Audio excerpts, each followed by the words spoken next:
Hello, everyone. Today's news about the war in Ukraine is surprisingly free of fluff. May have something to do with the fact that Trump is off somewhere else in Asia pretending to be leader of the free world. So, there's a number of stories, all of them important, and all of them are fairly well covered. Let's start with the one that is appearing across multiple sources. What is this about Russia's missile test? So, there is no doubt in my mind that this is basically a response to Trump's and yet another cooling off against Putin.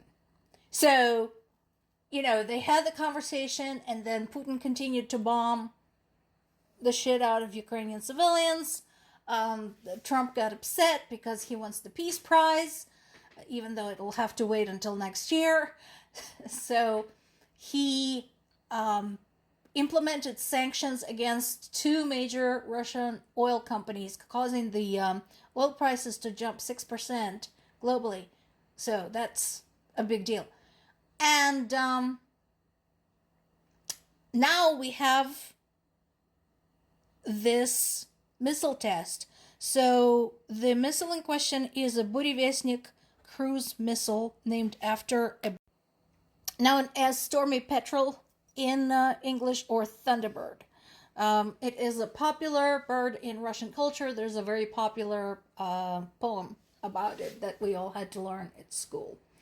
The poem is associated with rebellion and being kind of undefeated. So the name has connotations. So this missile is powered by a nuclear engine and capable of carrying a nuclear warhead and is referred to as a flying Chernobyl.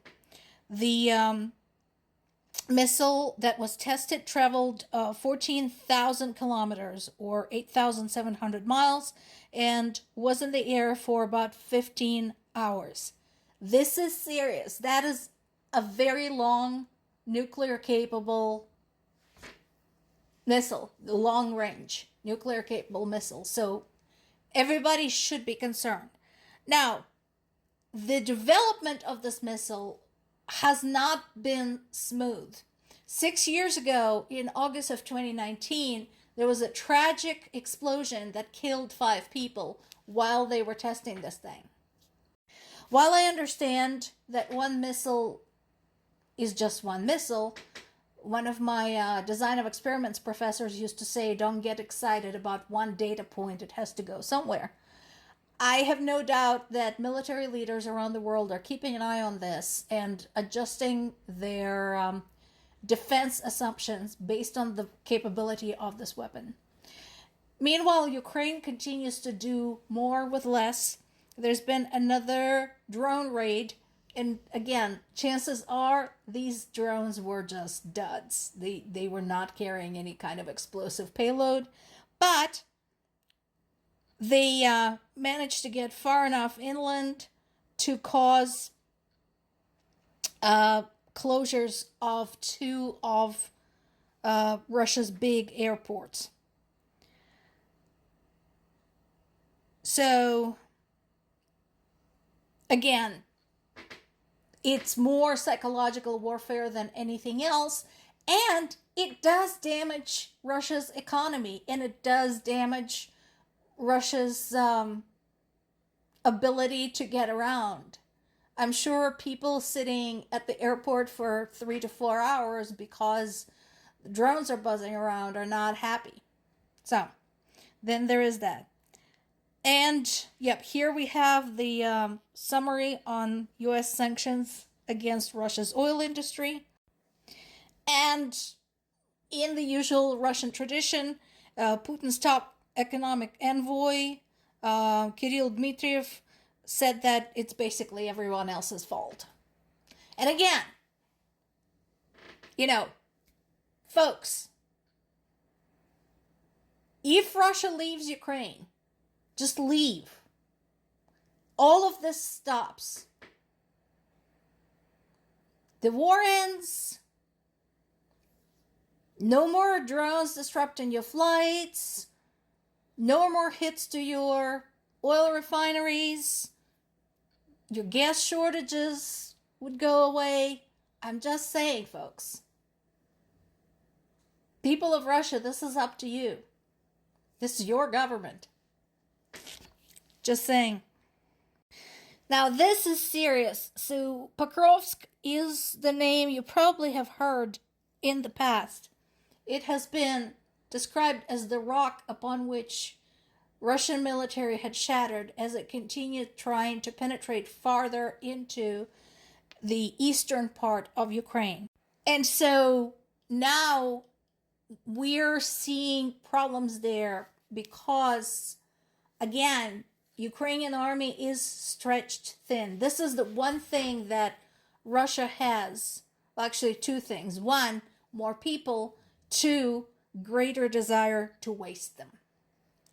And so Pokrovsk is located in the area that Russia claims to want to liberate. Of course, it's nothing of the sort. And so, despite the still ongoing resistance, so it's still standing. Pokrovsk is still standing. There is a concern now that it may fall. There are cracks in the armor.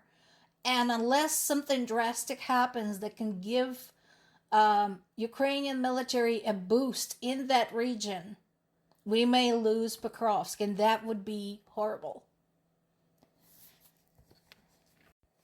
Obviously, being face to face with the enemy in such close proximity and with the unprecedented drone saturation creates insane logistical challenges, again, especially for the Ukrainian army. And as I mentioned in the past, remember, there's not a lot of turnover. So a lot of Ukrainian soldiers have been fighting almost nonstop for 3.5 years. I know this because, again, we have soldiers in our family who are in that boat. So this is a very common sentiment. Outlast. We have to outlast the enemy. We have to basically continue sapping Russia's resources in areas like Pokrovsk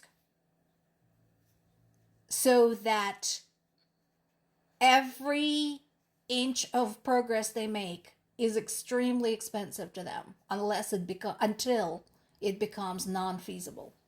Case in point, this was another one. So this other article is talking about Russia's attempted breakthrough in Dobropilya, which is close to that region, close to that area, and lessons learned as the result. Now, the good news is that the breakthrough has been eliminated. It is no more. They failed. That particular hole in the dam has been plugged. But the fact that it happened and it took almost 3 months to get that fixed tells us that we can't afford any more breakthroughs like that. The front line has to hold. And then there is this article. This is Kyiv Independent again, talking about 17 children rescued and brought home to Ukraine from the occupied areas. The children in this group included 17-year-old boys, a 9-year-old boy, 7-year-old, 12-year-old girl. They were all subjected to different forms of pressure and coercion by the occupying authorities, basically trying to brainwash and groom these children to turn them against their own home country. The eldest boy was forcibly sent to a military camp to potentially turn him into a soldier to fight on the Russian side. This is 17 out of many thousands. But you know what? Good for them. Thank goodness they're back. More to come.